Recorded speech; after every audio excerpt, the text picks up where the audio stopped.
Praise Lord. കർത്താവിൻ്റെ പരിശുദ്ധമായ നാമത്തിന് നന്ദിയോടെ സ്തോത്രം. അനുഗ്രഹിക്കപ്പെട്ടതായ ഈ നല്ല സമയത്തിനായിട്ട് ദൈവത്തെ തീരുമായി സ്തുതിക്കുന്നു. JCNDST അഥവാ യേശു ക്രിസ്തുവിൻ്റെ പുതിയ നിയമരക്ഷയുടെ ഉപദേശം എന്ന ഈ വാട്സപ്പ് ഗ്രൂപ്പിലൂടെ നിത്യജീവ മൊഴികൾ എന്ന വചന പരമ്പരയിൽ വീണ്ടും ഒരു പ്രാവശ്യം കൂടെ കടന്നു വരുവാനുള്ളതായ ഭാഗ്യം സ്വർഗത്തിലെ ദൈവം എളിയവന് നൽകിയത് ഓർത്തോ ദൈവത്തെ തിരിയുമായി സ്തുതിക്കുന്നു. കർത്താവിനെ മഹത്വപ്പെടുത്തുന്നു. കർത്താവ് എല്ലാവരെയും ധാരാളമായി അനുഗ്രഹിക്കുമാറാകട്ടെ എന്ന് ആത്മാർത്ഥതയോടെ പ്രാർത്ഥിക്കുന്നു. സ്തോത്രം. കഴിഞ്ഞ ആഴ്ചകളിൽ ഞാൻ അന്യഭാഷ എന്ന വിഷയവുമായിട്ട് ബന്ധപ്പെട്ട് ചില ആശയങ്ങൾ നിങ്ങളുമായിട്ട് കൈമാറിക്കൊണ്ടിരുന്നു. എന്നാൽ അത് കഴിഞ്ഞ ആഴ്ചയോടെ അവസാനിപ്പിച്ച് ഇന്ന് മറ്റൊരു വിഷയം നിങ്ങളുമായിട്ട് ചർച്ച ചെയ്യുവാനായിട്ട് അഥവാ സംസാരിക്കുവാനായിട്ട് ഞാൻ താല്പര്യപ്പെടുകയാണ്. അത് ദൈവം ആർ എന്ന ഹെഡിങ്ങോടുകൂടെയാണ് ഈ സന്ദേശം നിങ്ങളോട് അറിയിക്കുവാനായിട്ട് ഞാൻ ആഗ്രഹിക്കുന്നത്. കർത്താവിന് നന്ദിയോട് സ്തോത്രം. ഇത് അന്ത്യകാലമാണ്. നമ്മുടെ കർത്താവിൻ്റെ വരവ് നമ്മുടെ ഏറ്റവും സമീപമായിരിക്കുന്നു എന്ന് വളരെ വ്യക്തമായിട്ടും ലോക സംഭവങ്ങൾ ഓരോന്നും തിരുവചനവുമായിട്ട് നാം താരതമ്യം ചെയ്യുമ്പോൾ നമുക്ക് വളരെ വ്യക്തമായിട്ട് മനസ്സിലാക്കുവാൻ കഴിയുന്ന നിലയിലുള്ളതായ അനുഭവങ്ങൾ ഓരോ ദിവസവും കടന്നു വന്നുകൊണ്ടിരിക്കുകയാണ്. ഞെട്ടിക്കുന്ന ഓരോരോ സംഭവങ്ങളാണ് ഓരോ ദിവസവും നമുക്ക് കാണുവാൻ കഴിയുന്നത്. കഴിഞ്ഞ ഒരു വർഷം 2023 എന്ന് പറയുന്ന ഒരു വർഷം നമ്മെ വിട്ട് കടന്നുപോയി. ഒരു പുതുവർഷത്തിലേക്ക് നാം പ്രവേശിച്ചിരിക്കുകയാണ്. ഇന്ന് അതിൻ്റെ 4ാമത്തെ ദിവസമാണ്. കഴിഞ്ഞ ഒരു വർഷക്കാലം അതിസങ്കീർണങ്ങളാകുന്ന അനവധി പ്രശ്നങ്ങൾ ലോകവ്യാപകമായി സംഭവിക്കുവാനിടയായി തീർന്നിട്ടുണ്ട്. യുദ്ധങ്ങളും പ്രകൃതിക്ഷോഭങ്ങളും മറ്റ് കലാപങ്ങളും രാഷ്ട്രീയമായിട്ടും സാമൂഹികമായിട്ടും ഒക്കെ ഉള്ളതായ പ്രശ്നങ്ങൾ, ഇങ്ങനെ വിവിധ നിലകളിലുള്ളതായ പ്രശ്നങ്ങൾ കഴിഞ്ഞ ഒരു വർഷക്കാലം വളരെ വേദനിപ്പിക്കുന്ന അനുഭവങ്ങളുമായിട്ട് നമ്മെ വിട്ട് കടന്നുപോയി. ഒരു പുതിയ വർഷത്തിലേക്ക് നാം പ്രവേശിച്ചിരിക്കുകയാണ്. ഇനി കഴിഞ്ഞ നാളുകളിലുണ്ടായതിനേക്കാൾ വളരെ രൂക്ഷമായിട്ടുള്ള അനവധി അനുഭവങ്ങൾ കടന്നു വരുവാനുള്ളതായ സാധ്യതകളാണ് നമ്മുടെ മുൻപിലുള്ളത്. അതുകൊണ്ട് അത്തരത്തിലുള്ളതായ ദുരന്തങ്ങൾ ലോകത്തിൽ കടന്നു വരുമ്പോൾ ദൈവത്തെ അറിയേണ്ടും പോലെ അറിയുന്നതായ ദൈവമക്കളെ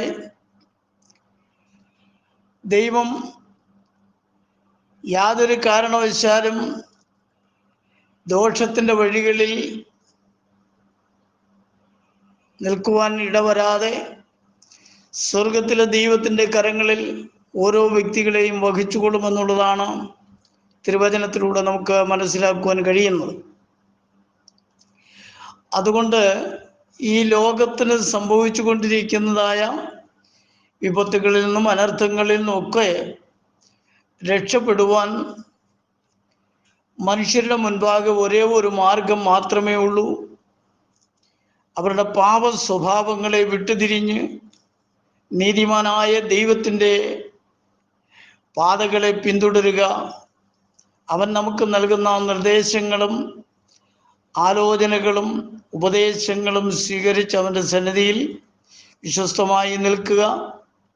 അങ്ങനെ ചെയ്യുന്ന ഒരു വ്യക്തിക്ക് ഈ ലോകത്തിൽ വരുന്ന ദുരന്തങ്ങളിൽ നിന്നെല്ലാം രക്ഷപ്രാപിക്കുവാൻ തക്കവണ്ണം സ്വർഗത്തിലെ ദൈവം അവരെ സഹായിക്കുകയും കർത്താവ് തൻ്റെ കരങ്ങളിൽ വഹിച്ചു കൊള്ളുകയും ചെയ്യുമെന്ന് ദൈവത്തിൻ്റെ വചനം നമുക്ക് ഉറപ്പു തരികയാണ്. അതുകൊണ്ട് എല്ലാ പ്രിയപ്പെട്ടവരും ജീവനുള്ള ദൈവത്തെ അറിയേണ്ടും പോലെ അറിയുവാനും അവൻ നമുക്ക് നൽകുന്ന നിർദ്ദേശങ്ങളും ഉപദേശങ്ങളും ശിരസ വഹിച്ചുകൊണ്ട് അവൻ്റെ പാദപീഠങ്ങളിൽ വിശ്വസ്തയോടെ നിലനിൽക്കുക. കർത്താവ് എല്ലാവരെയും ധാരാളമായി അനുഗ്രഹിക്കുമാറാകട്ടെ. നമ്മുടെ നാഥൻ്റെ വരവെങ്കിൽ അവനോടുകൂടെ ചേർന്ന് നിൽക്കുവാൻ, അവൻ്റെ രാജ്യത്തിൽ പങ്കാളിത്തം വഹിക്കുവാൻ എല്ലാ പ്രിയപ്പെട്ടവരും ഒരുക്കമുള്ളവരായിരിക്കണമെന്ന് കർത്താവിൻ്റെ നാമത്തിൽ വീണ്ടും നിങ്ങളെ ഓർമ്മപ്പെടുത്തുവാൻ താല്പര്യപ്പെടുകയാണ്. ഞാനിന്ന് സംസാരിക്കുവാൻ പോകുന്ന വിഷയം ദൈവം ആർ.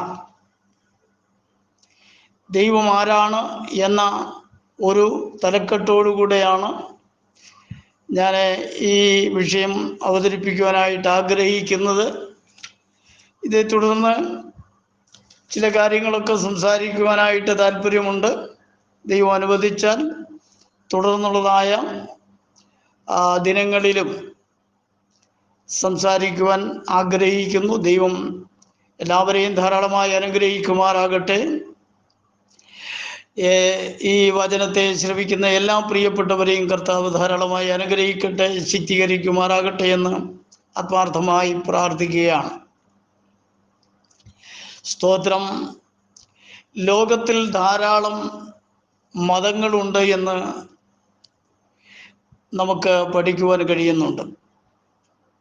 ഓരോ മതങ്ങൾക്കും തങ്ങൾ സേവിക്കുന്ന ദേവന്മാരെക്കുറിച്ച് അല്ലെങ്കിൽ ദൈവങ്ങളെക്കുറിച്ച് വളരെ കാര്യങ്ങൾ സംസാരിക്കുവാൻ ഉണ്ടാകും എന്നുള്ളതിന് തർക്കമൊന്നുമില്ല.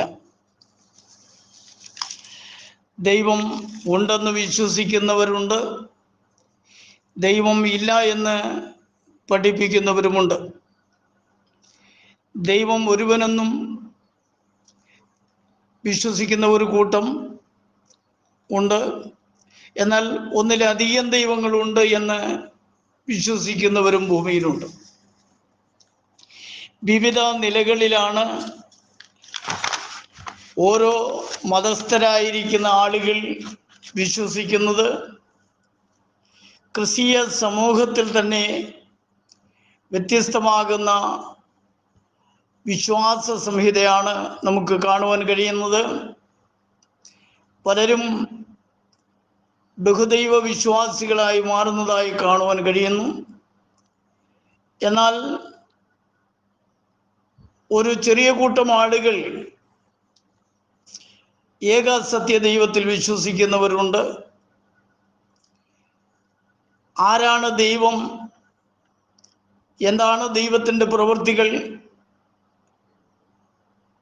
ദൈവം എങ്ങനെയായിരിക്കണമെന്നുള്ളതിനെ സംബന്ധിച്ചൊക്കെ വേദപുസ്തകം എന്ത് പഠിപ്പിക്കുന്നു എന്നതിൻ്റെ അടിസ്ഥാനത്തിൽ ചില കാര്യങ്ങൾ ചിന്തിക്കുവാനായിട്ടാണ് കർത്താവിൽ ആശ്രയിക്കുന്നത്.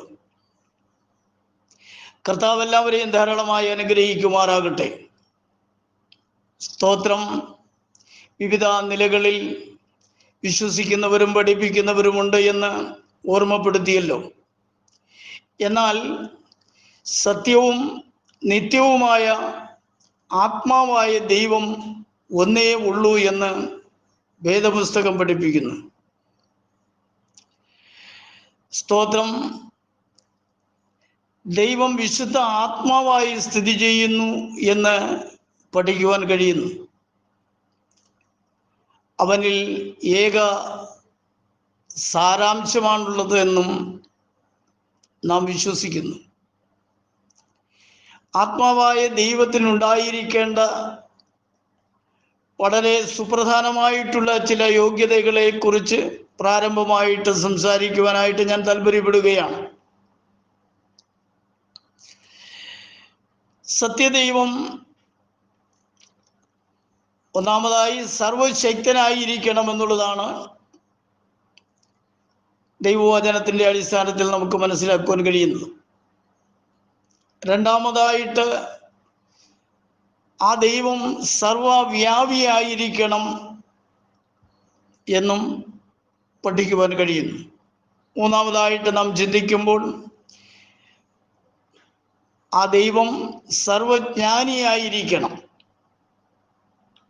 മറ്റൊന്ന്, അവൻ പൂർണ്ണ വിശുദ്ധനായിരിക്കണം. ഇത്തരം യോഗ്യതകൾ ഉള്ളവനായിരിക്കണം ദൈവം. ഇത്തരം യോഗ്യതകൾ ഇല്ലാത്തതൊന്നും ദൈവമല്ല എന്നാണ് നമുക്ക് മനസ്സിലാക്കുവാൻ കഴിയുന്നത്. ഈ പറയപ്പെട്ട യോഗ്യതകൾ ഉള്ള ഒരുവന് മാത്രമേ ദൈവം എന്ന അവസ്ഥയിൽ നിലനിൽക്കുവാൻ കഴിയുകയുള്ളൂ. ചില കാര്യങ്ങൾ അതേ തുടർന്ന് നിങ്ങളുടെ ശ്രദ്ധയിൽ കൊണ്ടുവരുവാനായിട്ട് ഞാൻ താല്പര്യപ്പെടുകയാണ്. പലരുടെയും വ്യത്യസ്തമാകുന്ന വിശ്വാസങ്ങളാണ്. എന്നാൽ വേദപുസ്തകത്തിൻ്റെ അടിസ്ഥാനത്തിൽ സത്യവിശ്വാസം എന്താണെന്നും സത്യദൈവം ആരാണെന്നും അറിയേണ്ടതിന് വേണ്ടി ചില വേദഭാഗങ്ങൾ നിങ്ങളുടെ ശ്രദ്ധയിൽ കൊണ്ടുവരുവാനായിട്ട് ഞാൻ താല്പര്യപ്പെടുകയാണ്. ഉൽപ്പത്തി പുസ്തകം 17-ാം അധ്യായത്തിൻ്റെ 1-ാമത്തെ വാക്യഭാഗത്തിൽ ഇങ്ങനെ നാം വായിക്കുന്നു: അബ്രഹാമിന് 99 വയസ്സായപ്പോൾ യഹോവ അബ്രഹാമിന് പ്രത്യക്ഷനായി അവനോട്, ഞാൻ സർവശക്തിയുള്ള ദൈവമാകുന്നു, എൻ്റെ മുൻപാകെ നടന്ന് നിഷ്കളങ്കനായിരിക്കുക എന്ന് പറഞ്ഞു. അബ്രഹാമിന് ദൈവം ചില അനുഗ്രഹങ്ങളും വാഗ്ദത്തങ്ങളും നൽകിയാണ് കൽദയരുടെ പട്ടണമായിരിക്കുന്ന ഊരിൽ നിന്നും വിളിക്കുവാനിടയായി തീർന്നത്. വിശ്വാസത്താൽ താൻ യാത്ര ചെയ്ത് വാഗ്ദത്ത ദേശത്ത് കടന്നു വന്നു എങ്കിലും തനിക്ക് ദൈവം നൽകിയ വാഗ്ദത്തമനുസരിച്ചുള്ളതായ സന്തതി തനിക്ക് ലഭിക്കാതെ ഇരുന്നപ്പോൾ വളരെ നിരാശനായി താൻ കാണപ്പെട്ടു. തൻ്റെ ഭാര്യയും വളരെ വാർദ്ധക്യമുള്ളവളായി തീർന്നു. ഭാര്യയ്ക്ക് 89 വയസ്സും ഭർത്താവിന് 99 വയസ്സും പ്രായമുള്ളപ്പോഴാണ് യഹോവയായ ദൈവം അവർക്ക് പ്രത്യക്ഷമായത് എന്ന് കാണുവാൻ കഴിയുന്നു. നീ എൻ്റെ മുൻപാകെ നടന്ന് നിഷ്കളങ്കനായിരിക്കുക എന്ന് കർത്താവ് അബ്രഹാമിനോട് സംസാരിച്ചു. അതിനുശേഷമാണ് അബ്രഹാമിന് ഇസഹാക്ക് എന്ന് പറയുന്നതായ സന്തതി തൻ്റെ യഥാർത്ഥ ഭാര്യയിൽ നിന്നും ജനിക്കുവാനിടയായി തീർന്നത് എന്ന് തിരുവചനം നമുക്ക് കാണുവാൻ കഴിയുന്നു. അതിനെ കൂടുതൽ വിശദീകരിക്കുവാനല്ല ഞാൻ താല്പര്യപ്പെടുന്നത്. അബ്രഹാമിന് പ്രത്യക്ഷപ്പെട്ട ദൈവം ഏക സത്യ ദൈവമാണ്, അവൻ സർവശക്തിയുള്ള ദൈവമാണ് എന്ന് ദൈവം തന്നെയാണ് അബ്രഹാമിനോട് സംസാരിച്ചതായിട്ട് നമുക്ക് കാണുവാൻ കഴിയുന്നു. പറഞ്ഞതിൻ്റെ ഉദ്ദേശം, ദൈവങ്ങളില്ല, ഒരേ ഒരു ദൈവം മാത്രമേ ഉള്ളൂ. ആ ദൈവം സർവശക്തനാണ്. ആ ദൈവമാണ് അബ്രഹാമിന് പ്രത്യക്ഷമായത് എന്ന് നാം അറിയേണ്ടതിന് വേണ്ടിയാണ് ആ വേദഭാഗം ഞാൻ വായിക്കുവാനിടയായി തീർന്നു. രണ്ടാമതായി, ദൈവം സർവജ്ഞാനിയാണ് എന്ന് നമുക്ക് കാണുവാൻ കഴിയുന്നു. അതിനാധാരമായി സങ്കീർത്തന പുസ്തകം 139-ാം അധ്യായത്തിൻ്റെ 1 മുതൽ 4 വരെയുള്ളതായ ഭാഗങ്ങൾ വായിക്കുവാനായിട്ട് ഞാൻ താല്പര്യപ്പെടുകയാണ്. യഹോവേ, നീ എന്നെ ശോധന ചെയ്ത് അറിഞ്ഞിരിക്കുന്നു. ഞാൻ ഇരിക്കുന്നതും ഞാൻ എഴുന്നേൽക്കുന്നതും നീ അറിയുന്നു. എൻ്റെ നിരൂപണം നീ ദൂരത്തു നിന്ന് ഗ്രഹിക്കുന്നു. എൻ്റെ നടപ്പും കിടപ്പും നീ ശോധന ചെയ്യുന്നു. എൻ്റെ വഴികളൊക്കെയും നിനക്ക് മനസ്സിലായിരിക്കുന്നു. യഹോവേ, നീ മുഴുവനും അറിയാതെ ഒരു വാക്കും എൻ്റെ നാവിന്മേലില്ല. കർത്താവിൻ്റെ ദാസനായ വിശുദ്ധ ദാവീദ് പാടിയ ഒരു സങ്കീർത്തനത്തിൻ്റെ ഒരു ഭാഗമാണ് നമുക്കിവിടെ വായിക്കുവാനിടയായി തീർന്നത്. ദൈവം സർവജ്ഞാനിയാണ് എന്ന് ഈ വേദഭാഗം വളരെ വ്യക്തമായിട്ട് ഓർമ്മപ്പെടുത്തുന്നു. ഇതുപോലുള്ളതായ ധാരാളം വേദഭാഗങ്ങളുണ്ട്. എന്നാൽ എല്ലാ ഭാഗങ്ങളും ഒന്നും വായിക്കുവാനായിട്ട് ഞാൻ താല്പര്യപ്പെടുന്നില്ല. പ്രാരംഭമായിട്ട് ഇങ്ങനെ ഒരു ഭാഗം ഞാൻ നിങ്ങളുടെ ഓർമ്മയിൽ ശ്രദ്ധയിൽ കൊണ്ടുവരുവാനായിട്ട് താല്പര്യപ്പെടും എന്നുള്ളത് മാത്രമേ ഉള്ളൂ. അപ്പം ദൈവം ദാവീദിനെ വളരെയധികം ശോധന ചെയ്ത് അറിഞ്ഞിരിക്കുന്നു എന്നും ദാവീദിൻ്റെ ഓരോ ചലനങ്ങളും കർത്താവ് അറിയുന്നു എന്നും തൻ്റെ മനസ്സിൽ നിരൂപിക്കുന്നതൊക്കെയും യഹോവയായ ദൈവം ദൂരത്തു നിന്ന് ഗ്രഹിക്കുന്നു എന്നും അവൻ്റെ നടപ്പും കിടപ്പും ശോധന ചെയ്യുന്നു എന്നും ദാവീദിൻ്റെ എല്ലാ വഴികളും കർത്താവിന് മനസ്സിലായിരിക്കുന്നു എന്നും ദാവീദ് പറയുകയാണ്. പിന്നീട് പറയുന്നത്, യഹോവേ, നീ മുഴുവനും അറിയാതെ ഒരു വാക്കും എൻ്റെ നാവിന്മേലില്ല എന്ന് കർത്താവിൻ്റെ ദാസൻ ഓർമ്മപ്പെടുത്തുകയാണ്. ദാവീദ് രഹസ്യമായി സൂക്ഷിച്ചിരുന്ന പല കാര്യങ്ങളും ദൈവം വെളിച്ചത്ത് കൊണ്ടുവരുവാൻ ഇടയായി തീർന്നു. ദാവീദിന് നന്നായി അറിയാം, രഹസ്യങ്ങളെ അറിയുന്നവനായ ദൈവമാണ് ദാവീദിൻ്റെ ദൈവം.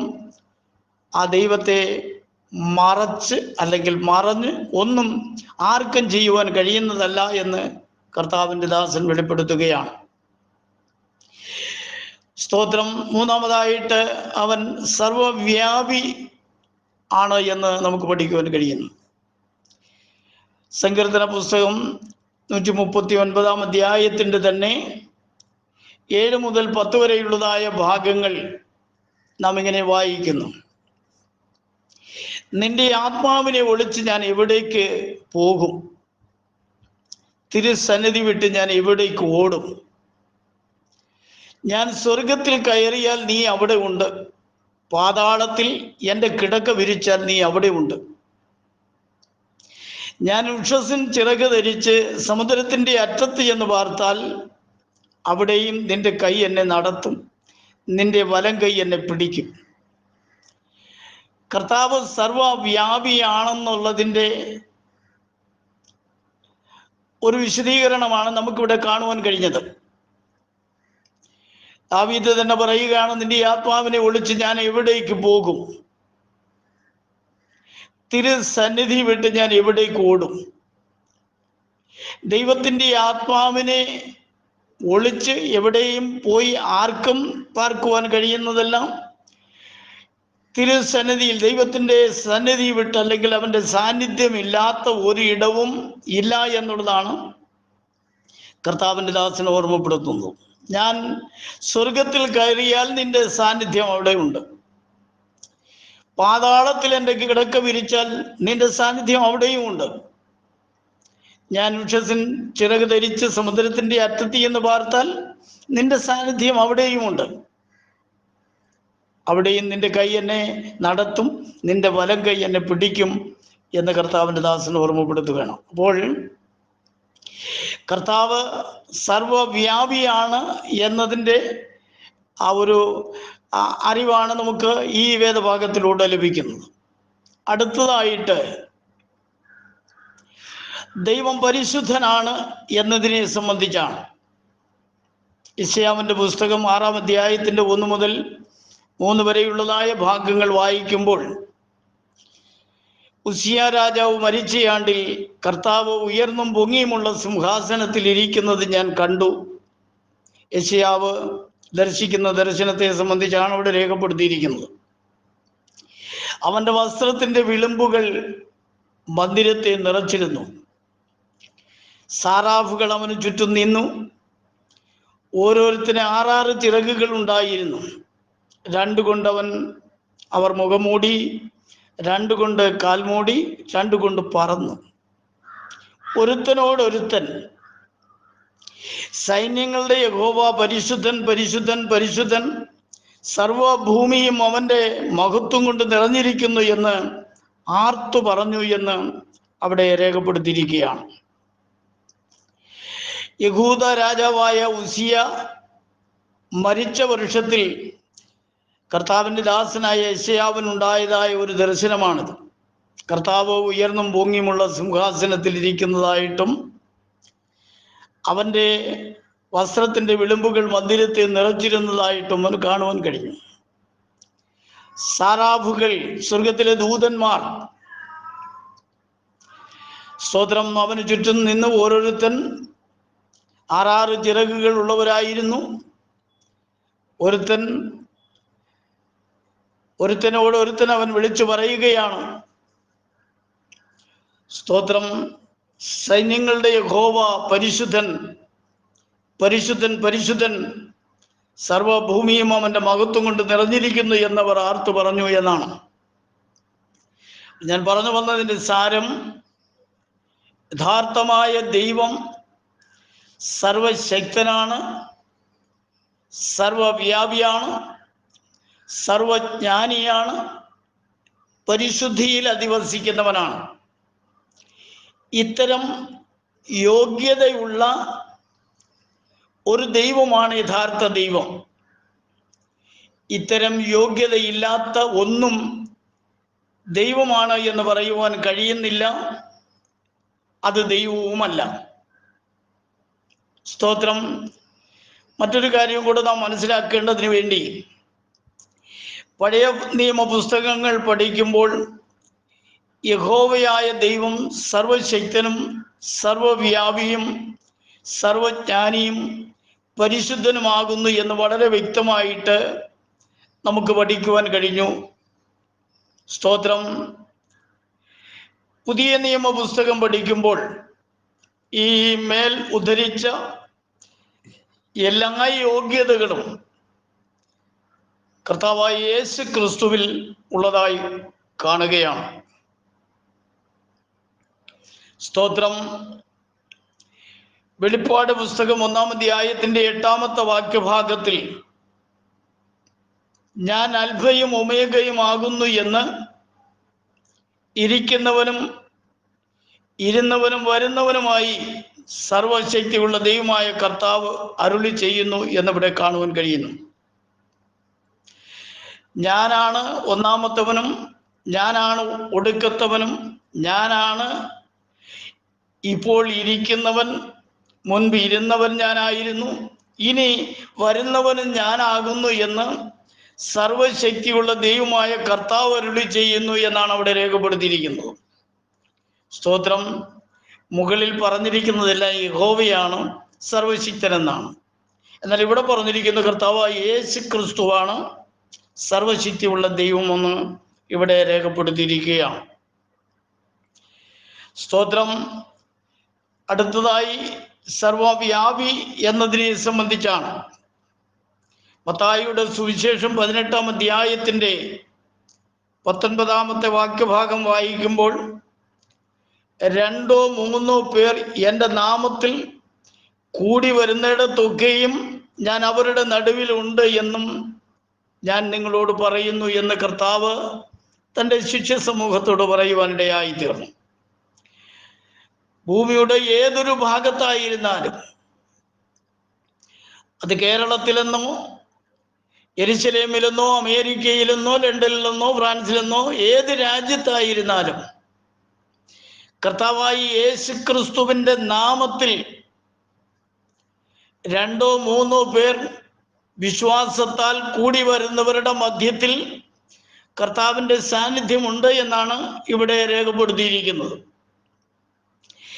കർത്താവായ യേശു ക്രിസ്തു സർവവ്യാപിയായ ദൈവമാണ് എന്നതിൻ്റെ തെളിവാണ് ഈ വാക്യത്തിലൂടെ നമുക്ക് കാണുവാൻ കഴിയുന്നത്.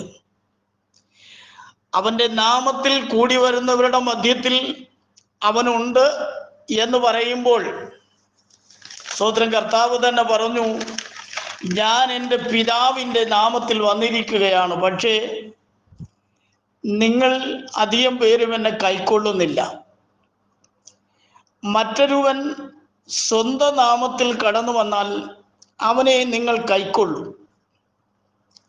കർത്താവിൻ്റെ നാമത്തിൽ കടന്നു വന്ന സർവശക്തിയുള്ള ദൈവമായ കർത്താവിനെ വിശ്വസിക്കുവാനും അംഗീകരിക്കുവാനും ഇന്ന് ലോകത്തിൽ അനേകർക്കും കഴിയുന്നില്ല. എന്നാൽ യഥാർത്ഥ ദൈവമല്ലാത്ത എതിർ ക്രിസ്തുവിൻ്റെ സാന്നിധ്യമുള്ളയിടത്തൊക്കെയും ധാരാളം ആളുകൾ കൂടുകയും അവിടെ ശക്തമായിട്ടുള്ള ആരാധനകളും പ്രാർത്ഥനകളും ഒക്കെ നമുക്ക് കേൾക്കുവാനും കാണുവാനും അറിയുവാനും കഴിയുന്നു. ദൈവവചനത്തിൻ്റെ വ്യവസ്ഥയനുസരിച്ച് ദൈവ സാന്നിധ്യം 2 or 3 പേർ ആണെങ്കിൽ പോലും ചുരുക്കം ആളുകൾ മാത്രമാണ് യേശു ക്രിസ്തുവിൻ്റെ നാമത്തിൽ വിശ്വസിച്ച് നിൽക്കുന്ന പ്രിയപ്പെട്ടവർ. ചുരുക്കം ആളുകളെ ഉള്ളൂ എങ്കിലും അതിൻ്റെ ഒരു പ്രത്യേകത കർത്താവിൻ്റെ സാന്നിധ്യം അവരുടെ മധ്യത്തിലുണ്ട് എന്നുള്ളതാണ്. എന്നാൽ യേശു ക്രിസ്തുവിൻ്റെ നാമത്തിൽ അല്ലാത്ത ഏതെങ്കിലും നിലയിലുള്ളതായ ആരാധനകൾ ക്രമീകരിക്കുന്നവർ ആയിരക്കണക്കിന് 10,000-കണക്കിന് ആൾക്കൂട്ടം ഉണ്ടായാലും യേശു ക്രിസ്തുവിൻ്റെ സാന്നിധ്യം അവിടെ ഉണ്ടാവുകയില്ല. എന്നാൽ അവിടെ ആത്മാവിൻ്റെ പ്രവർത്തനമുണ്ട്. അത് വിശുദ്ധ യോഹന്നാൻ അപ്പോസ്തലൻ പറഞ്ഞിട്ടുണ്ട്, അത് എതിർ ക്രിസ്തുവിൻ്റെ ആത്മാവാണ്. ദൈവാത്മാവ് പ്രവർത്തിക്കണമെങ്കിൽ അവൻ്റെ നാമത്തിലുള്ളതായ കൂട്ടത്തിൻ്റെ നടുവിലാണ് അവൻ കടന്നു വരും എന്ന് പറഞ്ഞിരിക്കുന്നതും അവിടെ മാത്രമേ അവൻ്റെ സാന്നിധ്യം അനുഭവിക്കുവാൻ കഴിയുകയുമുള്ളൂ. മൂന്നാമതായിട്ട് സർവവ്യാപി എന്നുള്ള നിലയിൽ, സർവജ്ഞാനി എന്ന നിലയിൽ മർക്കോസിൻ്റെ സുവിശേഷം 2-ാം അധ്യായത്തിൻ്റെ 6 മുതൽ 8 വരെയുള്ളതായ വേദഭാഗങ്ങൾ നമ്മൾ വായിക്കുമ്പോൾ അവിടെ ചില ശാസ്ത്രിമാർ ഇരുന്നു. ഇവൻ ഇങ്ങനെ ദൈവദൂഷണം പറയുന്നത് എന്ത്? ദൈവം ഒരുവനല്ലാതെ പാപങ്ങളെ മോചിക്കുവാൻ കഴിയുന്നവൻ ആർ എന്നവർ ഹൃദയത്തിൽ ചിന്തിച്ചു കൊണ്ടിരുന്നു. അവിടെ ശാസ്ത്രിമാരും ചില പരീശന്മാരൊക്കെ കൂടിയിരുന്ന ഇടത്തിൽ പക്ഷപാത രോഗിയായ ഒരു മനുഷ്യനെ, അമ്മയുടെ ഗർഭം മുതൽ മുടന്തനായിരുന്നവനെ ചില വ്യക്തികൾ ചുമന്നുകൊണ്ട് അവൻ്റെ അടുക്കൽ വന്നപ്പോൾ, സ്തോത്രം, അവൻ്റെ രോഗം സൗഖ്യമായിരിക്കുന്നു എന്നല്ല കർത്താവ് പറഞ്ഞത്, നിന്റെ പാപങ്ങളെ മോചിച്ചിരിക്കുന്നു എന്നാണ് പറഞ്ഞത്. ഇത് കേട്ടപ്പോഴാണ് ഈ പരീശന്മാർക്ക് അല്പമല്ലാത്ത ആശയക്കുഴപ്പമുണ്ടായത്. ഇങ്ങനെ പാപങ്ങളെ മോചിക്കുവാൻ ഇവന് ആരാണ് അധികാരം കൊടുത്തത്? ദൈവം ഒരുവന് മാത്രമല്ലാതെ പാപങ്ങളെ മോചിക്കുവാൻ മറ്റാർക്കും അധികാരമില്ലല്ലോ എന്ന് അവർ ഹൃദയത്തിൽ ഇങ്ങനെ പറഞ്ഞുകൊണ്ടിരിക്കുന്നത് സ്വർഗത്തിലെ ദൈവം അഥവാ കർത്താവായ യേശു ക്രിസ്തു അറിയുവാനിടയായി തീർന്നു. അവൻ്റെ മനസ്സിൽ അത് ഗ്രഹിച്ചു. അവരോട്, നിങ്ങൾ ഹൃദയത്തിൽ ഇങ്ങനെ ചിന്തിക്കുന്നത് എന്ത് എന്ന് പറഞ്ഞുകൊണ്ട്, സ്തോത്രം, ഭൂമിയിൽ പാപങ്ങളെ മോചിക്കുവാൻ മനുഷ്യപുത്രന് അധികാരമുണ്ട് എന്ന് നിങ്ങൾ അറിയേണ്ടതിന് പക്ഷപാത രോഗിയോട് നിന്റെ കിടക്ക എടുത്തുകൊണ്ട് വീട്ടിലേക്ക് പോയിക്കൊള്ളുക എന്ന് പറയുവാനിടയായി തീർന്നു. അങ്ങനെ അവൻ സൗഖ്യം പ്രാപിച്ച് എഴുന്നേറ്റ് പോയി എന്നുള്ളതിനെ കുറിച്ചാണ് ആ ഭാഗത്ത് രേഖപ്പെടുത്തിയിരിക്കുന്നത്. ഞാൻ പറഞ്ഞത്, ദൈവം സർവജ്ഞാനിയാണ്. ഏതൊരു മനുഷ്യൻ്റെയും ഹൃദയത്തിലെ നിലവുകളും നിരൂപണങ്ങളും അറിയുന്നവൻ, സർവശക്തിയും സർവജ്ഞാനിയും സർവവ്യാപിയുമായ ദൈവമാണെന്ന് സങ്കീർത്തനക്കാരൻ പറയുവാനിടയായി തീർന്നതുപോലെ തന്നെ യേശു ക്രിസ്തുവിനെ സംബന്ധിച്ചും അവൻ സകലവും അറിയുന്ന സർവജ്ഞാനിയായ ദൈവമാണ് എന്ന് കാണുവാൻ കഴിയുന്നു. അതുകൊണ്ട് 2 ദൈവങ്ങൾ ഉണ്ട്, അല്ലെങ്കിൽ ഒന്നിലധികം ദൈവങ്ങൾ ഉണ്ട് എന്നാരും ചിന്തിക്കരുത്. ദൈവം ഒരുവൻ മാത്രമല്ലാതെ പാപങ്ങളെ മോചിക്കുവാൻ ആർക്കും അധികാരമില്ല എന്ന് ശാസ്ത്രിമാർ പറയുന്നതായിട്ട് നമ്മളിവിടെ വായിച്ചുവല്ലോ. സ്തോത്രം. വെളിപ്പാട് പുസ്തകം 4-ാം അധ്യായത്തിന്റെ 8-ാമത്തെ വാക്യഭാഗം വായിക്കുമ്പോൾ സ്തോത്രം, 4 ജീവികളും ഓരോന്നിന് 6 ചിറകുള്ളതായി ചുറ്റിലും അകത്തും കണ്ണും നിറഞ്ഞിരിക്കുന്നു. ഇരിക്കുന്നവനും ഇരുന്നവനും വരുന്നവനുമായി സർവശക്തിയുള്ള കർത്താവായ ദൈവം പരിശുദ്ധൻ പരിശുദ്ധൻ പരിശുദ്ധൻ എന്ന് രാപ്പകൽ വിശ്രമം കൂടാതെ പറഞ്ഞുകൊണ്ടിരിക്കുന്നു എന്നാണ് അവിടെ രേഖപ്പെടുത്തുകയും. ഉസിയ രാജാവ് മരിച്ച ആണ്ടിൽ സാറാഫുകൾ നിന്നുകൊണ്ട് ദൈവത്തെ പുകഴ്ത്തുകയാണ്. ദൈവം പരിശുദ്ധനാണ്, പരിശുദ്ധനാണ്, പരിശുദ്ധനാണ്. ഇവിടെ സാറാഫുകൾ, ഇവിടെ 4 ജീവികൾ വിളിച്ചു പറയുകയാണ്. സ്തോത്രം. സർവശക്തിയുള്ള കർത്താവായ ദൈവം പരിശുദ്ധൻ പരിശുദ്ധൻ പരിശുദ്ധൻ എന്ന് രാപ്പകൽ വിശ്രമം കൂടാതെ പറഞ്ഞുകൊണ്ടിരിക്കുന്നു. ഇത് കർത്താവായ യേശു ക്രിസ്തുവിനെ സംബന്ധിച്ച് പറഞ്ഞിരിക്കുന്ന ഒരു വിഷയമാണ്. സ്തോത്രം. പഴയ നിയമത്തിൽ യഹോവയായ ദൈവം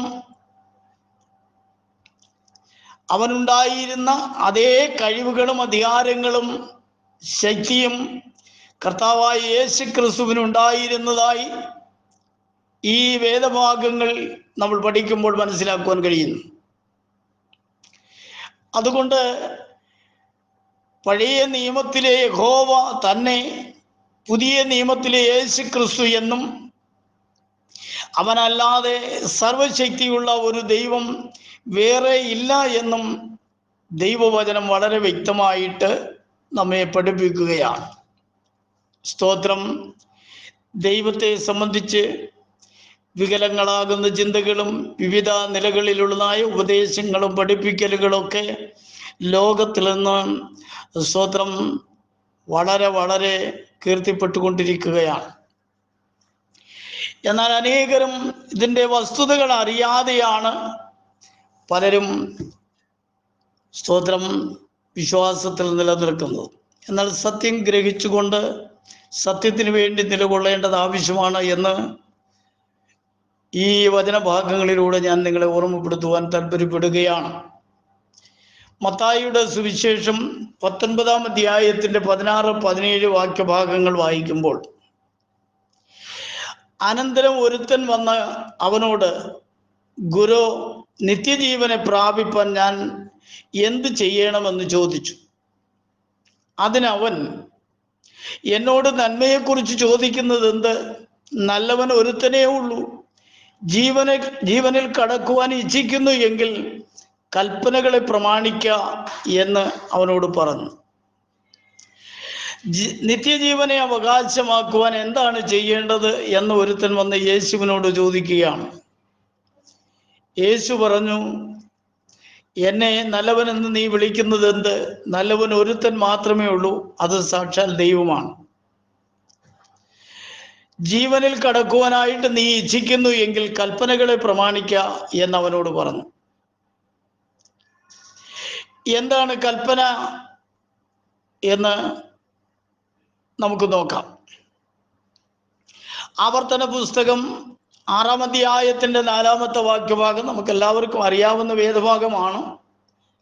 സ്തോത്രം.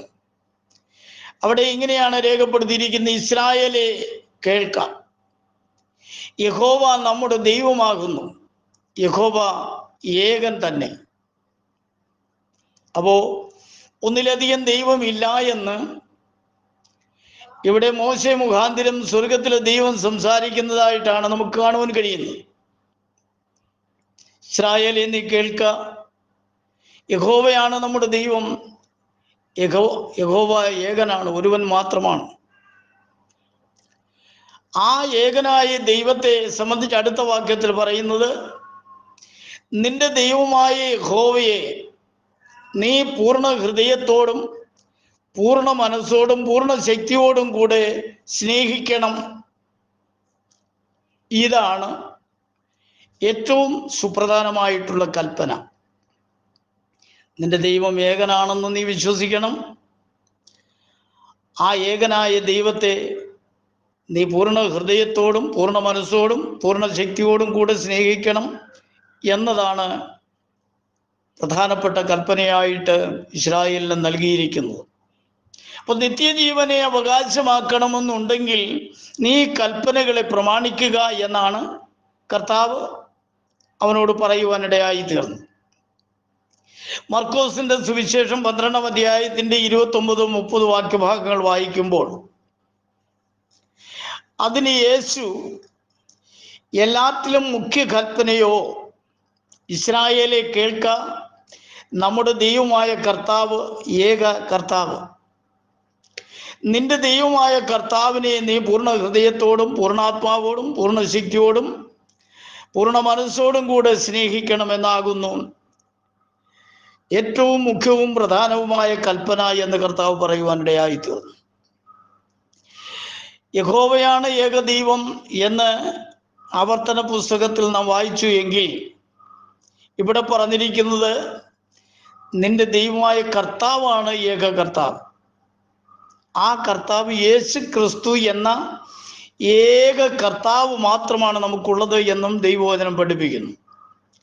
യേശു ക്രിസ്തു എന്ന ഏക കർത്താവാണ് നമ്മുടെ ദൈവം. ആ കർത്താവിനെ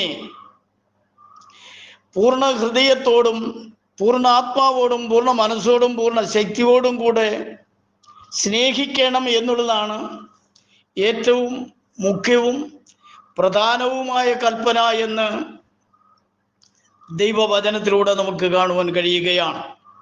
പ്രിയമുള്ള ദൈവമക്കളെ, വളരെ വ്യക്തമായിട്ട് നാം അറിഞ്ഞിരിക്കേണ്ടുന്ന ഒരു കാര്യം, വേദപുസ്തകത്തിൻ്റെ ഉൽപ്പത്തി മുതൽ വെളിപ്പാട് വരെയുള്ളതായ പുസ്തകങ്ങൾ നമ്മൾ പഠിക്കുമ്പോൾ ഒരിടത്തും ഒന്നിലധികം ദൈവങ്ങളുള്ളതായി രേഖപ്പെടുത്തിയിട്ടില്ല. ഒരേ ഒരു ദൈവത്തെക്കുറിച്ച് മാത്രമാണ് സത്യവേദ പുസ്തകം വെളിപ്പെടുത്തിയിരിക്കുന്നത്. ആ ദൈവത്തെ സംബന്ധിച്ച് നമ്മൾ പഠിക്കുമ്പോൾ പഴയ നിയമത്തിൽ അവനെ യഹോവ എന്ന് വിളിച്ചിരുന്നു എങ്കിൽ അതേ ദൈവത്തെയാണ് പുതിയ നിയമത്തിൽ കർത്താവായ യേശു ക്രിസ്തു എന്ന് വിളിക്കപ്പെട്ടിരിക്കുന്നത്. അവനെയാണ് പൂർണ്ണ ഹൃദയത്തോടും പൂർണ്ണ മനസ്സോടും പൂർണ്ണ ശക്തിയോടും പൂർണ്ണ ഹൃദയത്തോടും കൂടെ സ്നേഹിക്കണം അല്ലെങ്കിൽ സേവിക്കണം എന്ന് ദൈവത്തിൻ്റെ വചനം പഠിപ്പിക്കുന്നു. ദൈവത്തെക്കുറിച്ച് വളരെ വികലമായിട്ടുള്ള വിവിധ ആശയങ്ങളും അഭിപ്രായങ്ങളും ലോകത്തിൽ ഇന്ന് പ്രചരിപ്പിച്ചു കൊണ്ടിരിക്കുകയാണ് എന്ന് നമുക്കറിയാമല്ലോ. ദൈവഭയമില്ലാത്തവർ, സത്യദൈവത്തെ അറിയാത്തവർ, മാനസാന്തരം എന്തെന്നറിയാത്ത ആളുകൾ അവരവർക്ക് തോന്നിയതുപോലെ അവരവരുടേതായ സംഘടനകളുടെയും അവരവർ നിൽക്കുന്നതായ കൂട്ടങ്ങളുടെയും നിലനിൽപ്പിന് വേണ്ടി സ്തോത്രം അവർ ഇഷ്ടമുള്ളതുപോലെയൊക്കെ ദൈവത്തെ സംബന്ധിച്ച് വികലമായി പഠിപ്പിക്കുകയാണ്. അത് അവരുടെ നിലനിൽപ്പിൻ്റെ പ്രശ്നമാണ്, സ്ഥാനമാനങ്ങളുടെ പ്രശ്നമാണ്, സാമ്പത്തിക വളർച്ചയുടെ പ്രശ്നമാണ്. അത്തരത്തിലുള്ളതായ നേട്ടങ്ങൾക്ക് വേണ്ടി ലോകരുടെ മുൻപാകെ സ്തോത്രം മാനം നേടുവാൻ വേണ്ടി ദൈവവചനത്തിൻ്റെ യാഥാർത്ഥ്യങ്ങൾക്ക് വിരുദ്ധമായിട്ടുള്ള പ്രവർത്തനങ്ങൾ നടത്തുന്നതായിട്ട് നമുക്ക് കാണുവാൻ കഴിയുന്നു. സ്തോത്രം. എന്നാൽ സകലത്തെയും സൃഷ്ടിച്ച ഒരു ദൈവമുണ്ട്.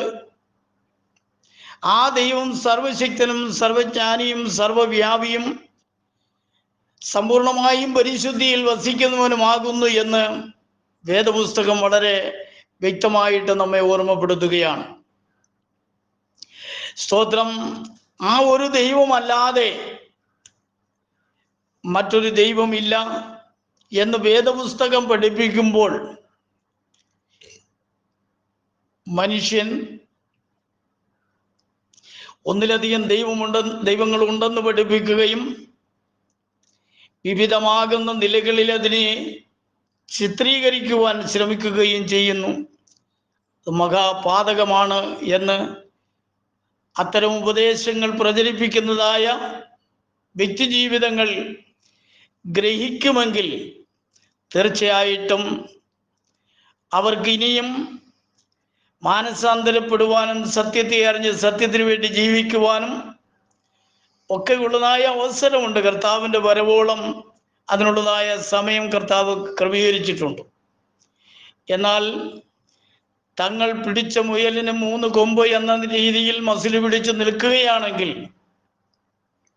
കർത്താവായ യേശു ക്രിസ്തുവിന്റെ നാമത്തിന് വിരോധമായും ഏക സത്യ ദൈവത്തിന് വിരുദ്ധമായിട്ടുമുള്ളതായ ഒരു നിലപാട് സ്വീകരിക്കുന്ന വ്യക്തി സമൂഹത്തിൽ എത്ര വലിയവനായിരുന്നാലും, ഏത് വലിയ പണ്ഡിതനായിരുന്നാലും, എത്ര സാമ്പത്തിക ശേഷിയുള്ളവനായിരുന്നാലും, ഏത് കഴിവും അറിവും സ്ഥാനവും മാനവും ഒക്കെ ഉള്ളവനായിരുന്നാലും, ലോകം മുഴുവനും ഒരുപോലെ മാനിക്കപ്പെടുന്നവനായിരുന്നാലും ശരി തന്നെ, അവന് ദൈവരാജ്യത്തിൽ ചെന്ന് ചേരുവാൻ കഴിയുകയില്ല. സ്തോത്രം. അവൻ ശിക്ഷാവിധിയിലേക്ക് കടന്നു പോകുമെന്നാണ് ദൈവവചനത്തിലൂടെ കാണുവാൻ കഴിയുന്നത്. സ്തോത്രം.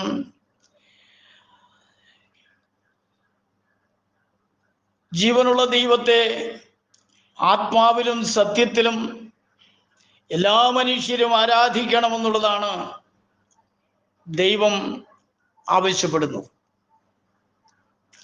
സത്യനമസ്കാരികൾ പിതാവിനെ ആത്മാവിലും സത്യത്തിലും ആരാധിക്കണമെന്ന് കർത്താവ് ആ ശമരിയ സ്ത്രീയോട് പറയുവാനിടയായി തീർന്നു.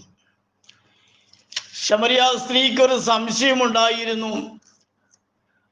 സത്യ ദൈവത്തെ സംബന്ധിച്ച് ഞങ്ങളുടെ മശിഹ വരുമ്പോൾ ഞങ്ങൾക്കത് വെളിപ്പെടുത്തി തരും എന്ന് യേശുവിനോട് അവൾ സംസാരിക്കുകയുണ്ടായി.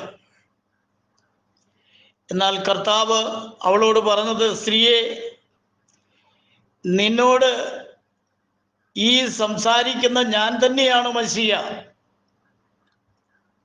അല്ലാതെ വേറൊരു മശിഹ ഇല്ല, അഥവാ വേറൊരു ക്രിസ്തുവില്ല, മറ്റൊരു അഭിഷിക്തനില്ല, ഞാൻ തന്നെയാണ് അവൻ എന്ന് ആ ശമരിയ സ്ത്രീയോട് പറയുന്നതായിട്ട് നമുക്ക് കാണുവാൻ കഴിയുകയാണ്.